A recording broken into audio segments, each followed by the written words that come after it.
Hello chess friends. This game that we are taking a look at today is the game that everyone is talking about from round 3 of Norway Chess, where the Indian superstar Praggnanandhaa with the white pieces took down the great Magnus Carlsen, landing him in a lost position as early as move 13. How can this happen in a classical game? Well, you're about to find out. The stage is set with Carlsen's decision to play the Sicilian Khan variation. We have bishop to d3 from Pragg, waiting on playing knight c3. You'll see why in a second. Queen c7 from Carlsen, castling nice and early, knight f6. Queen e2, threatening to push with e5, kick that knight around, hence the move d6 from Carlsen. And now c4. That's why we didn't play knight c3. We want to get in this Maroczy bind type structure here as white. Carlsen plays knight b to d7, and now we have knight c3. Okay, knight to e5, some pressure on c4. We got h3 from Pragg. He doesn't want a knight to jump to g4 at some point because he wants to put his bishop on e3. b6 from Carlsen, preparing the fianchetto over there on the queen side. Now f4, giving that knight a kick. Of course, Carlsen is taking out the bishop on d3, but Pragg doesn't mind. That was his bad bishop being blocked in on the light squares by his own pawns. Queen takes d3. Now the fianchetto of the bishop, and f5, threatening to win a pawn on e6. And here is where Carlsen goes wrong. It is move 13. Here Carlsen chooses the second best move for black according to Stockfish. He plays queen to d7, defending the pawn that way, which the engine says is already pretty much lost for black, giving white a plus 1.41 pawn advantage at a depth of 50. What black needed to play, the only good move here, was e5. Looks counterintuitive, giving up control of the d5 square, but you're kicking the white knight back, and then you're going to play along this half-open c file. You're going to get counterplay that way.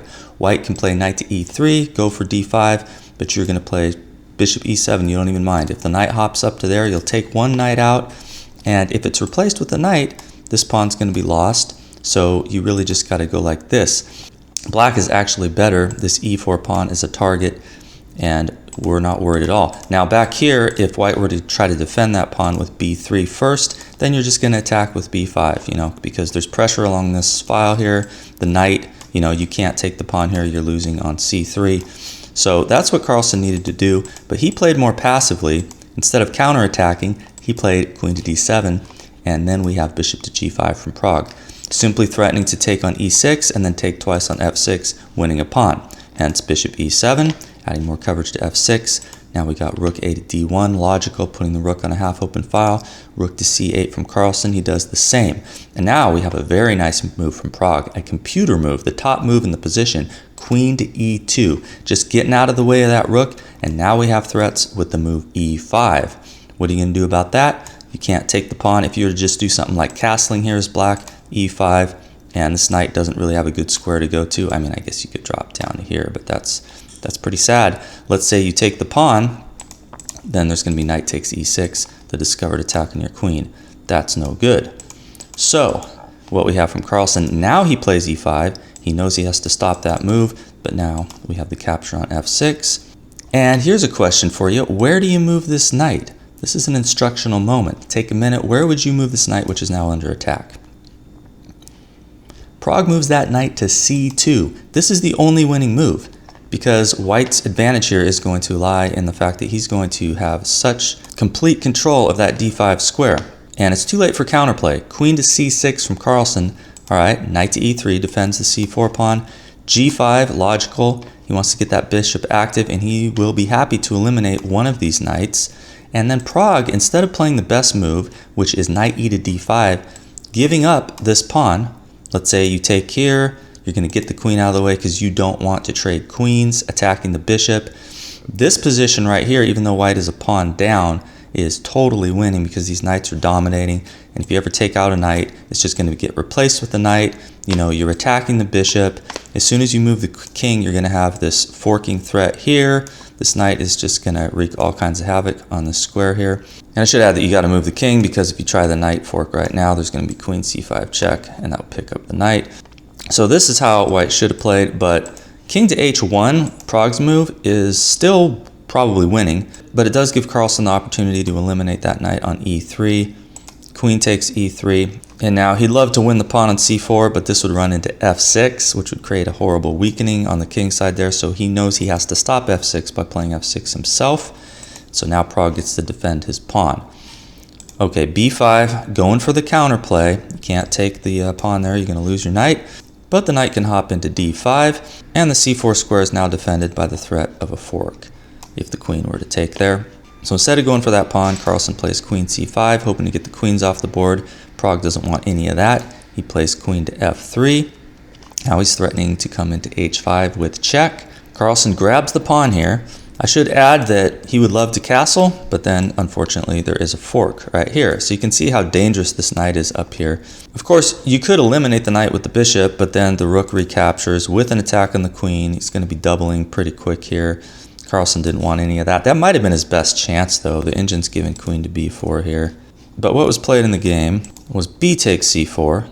We got queen to h5 check. And now you really got to play king to f8. You love to connect the rooks, but you can't go to e7 and you can't go over here because you can't let the queen come into f7. So now we have rook f3 from Pragg, a top engine move, beautiful move. It covers the b3 and the c3 square, so if you're pushing the pawn to c3, the rook can capture. If you take here, the rook can capture, getting activity on the open b file now. It's the best move in the position. There's also ideas of coming to g3 with queen to g4, hitting the g7 point. Multi-purpose move there. So now Carlsen takes out the knight. The rook captures with an attack on the queen. We go queen to b6, now taking on c4, and there goes the pawn. Carlsen is now a pawn up, but it is not going to save him. Let's take a look at, instead of taking that pawn with the rook, if you were to try to connect the rooks with king to e7, then there'd be rook g3, hitting this pawn here, and how are you going to defend that? You could put a rook over here, I guess, but this is a pretty sad setup. If you try to keep this rook active and go like this with this rook, well then this pawn falls. So this line is totally lost for black, in case you were wondering. But anyway, rook takes c4. He grabs the pawn. He's trying to get some activity with his queen and rook over here. Rook to b3 though, beautiful. Hitting the queen, rook to b4 blocks, and now a top engine move, rook to d3. You can take on b4, and then you can play rook to b3. It's perfect. Carlsen beats him to it. He takes first, rook takes, hitting the queen, it goes to c7.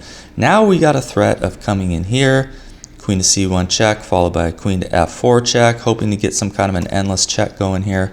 But queen d1 is a beautiful move that answers that threat, and it also answers the threat that Carlsen had of playing king to e7 to kind of untangle himself, because if you play king to e7 here, the queen could slide over to b1. Let's just take a look at that. King e7, queen b1. What are you doing about this? There's not a good way to answer that threat. I guess you have to just move your king back to the back rank. So there's no getting out of this for Carlsen. He plays g6, trying to give himself some squares over there, but here we go with queen b1. Just threatening to infiltrate. Carlsen knows he can't stop it, so he gets his queen off of that rank. Rook to b7. He takes a pawn here, and now, very nice prophylactic move from Pragg. He plays king to h2, just eliminating any queen to c1 with check because he wants to move this queen up in a second. Rook to g8. Okay, you're getting your rook on a half open file, you know, hoping for something here, but queen to b3 comes first. It's threatening mate. What are you doing about that?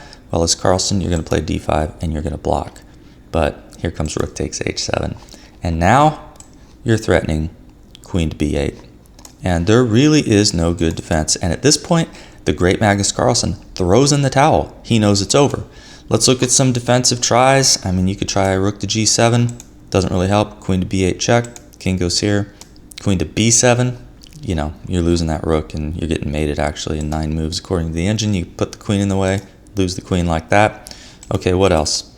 You can try to just keep the queen out of there with queen to c8, but then queen to b4 check. And you're getting mated on the next move, king to e8. There you go. So an absolutely stellar performance from Praggnanandhaa. This could be the next world champion very easily. Taking down the great Carlsen, getting him into a hopeless position insanely early in the game. A classical game, no less. So thank you for watching. Please subscribe, and I will see you on the next video.